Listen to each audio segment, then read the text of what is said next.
Facilitating interactions like running meetings, moderating panels, or brokering crucial conversations is critical to your success both in business and in life. My name's Matt Abrahams, and I teach Essentials of Strategic Communication at Stanford Graduate School of Business. I also host the podcast, Think Fast, Talk Smart.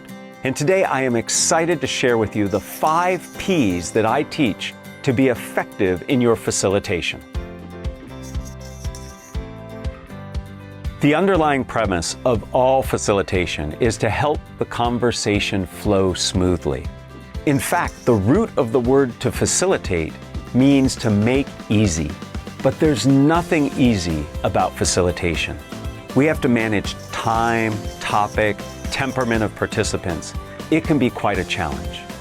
The key is to develop a keen sense of pattern recognition.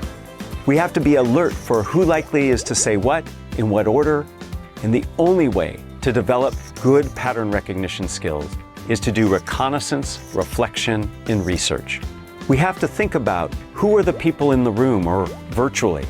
What is it that they like to talk about? What's most important for this interaction? By considering these issues, you can increase your pattern recognition and help to make the conversation flow more smoothly. Focus provided by a clear purpose is essential for effective facilitation. A good purpose has 3 parts: information, emotion, and action. What do you want the group to know? How do you want them to feel? And what do you want them to do as a result of the conversation? It is essential that you establish a clear purpose up front.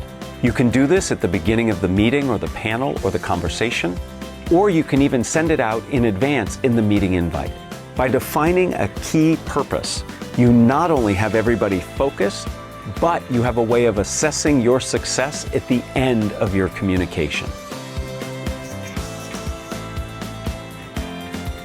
In order to enable respectful collaborative communication, facilitators need to create an open and safe environment. In effect, they're making a promise that everyone's voice counts and everyone has an opportunity to contribute. The best way to do this is by setting ground rules. Ground rules set expectations for behavior. You must establish these early and enforce them often. A great way to set expectations is to use a calendar invite. That's where you can post your ground rules in advance. It's equally important to make sure that everybody has a chance to contribute. Participation equity is critical. Sometimes you have people who are in the room and others who are remote. In those circumstances, you want everyone to feel as if they can contribute. My recommendation is start wherever there are fewer people. So if you have 5 in the room and 2 remote, start the conversation with the remote folks first. This allows everybody to participate. In doing so, you will live the promise of psychological safety and equity in participation. Having a strong presence helps your communication flow smoothly. Presence can be both what you say and how you say it. In terms of including lots of others, using language like "as you know," "as you might be wondering," taking polls, those get people connected and involved. Where you put yourself physically in the room matters as well. Make sure everyone can see you. Move around to help stimulate conversation. Getting closer to people sometimes can invite them to participate or quiet others down. By having a strong verbal and physical presence, you help your interactions flow smoothly. The Swiss Army knife of facilitation is paraphrasing. Paraphrasing allows you to manage several challenging situations that you might encounter. Now, a paraphrase is not like what a 5-year-old does who simply repeats back verbatim what you've said. Instead, a paraphrase is when you extract the key essence of what someone has said and then use it to bridge to something else. Imagine an over-talker who keeps talking and talking. You can politely shut them down by extracting something that they've said and then tying it back to the agenda. Or imagine a conversation that goes off on a tangent. You can pull it back by paraphrasing some key essence and driving the conversation back on track.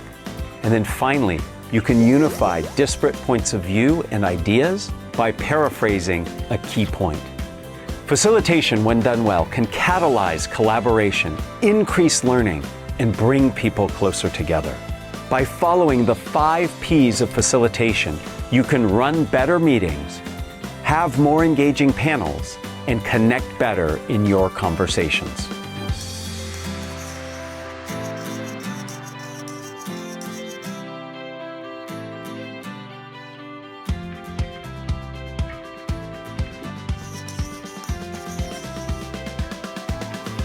When I have to present in front of my colleagues, peers who teach communication skills, I get very nervous, and I do 3 things to help myself.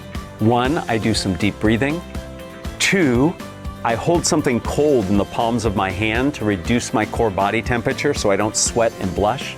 And 3, I remind myself that I have value to bring. I've been asked to speak, and that helps me focus on the audience rather than all the internal chatter that I have.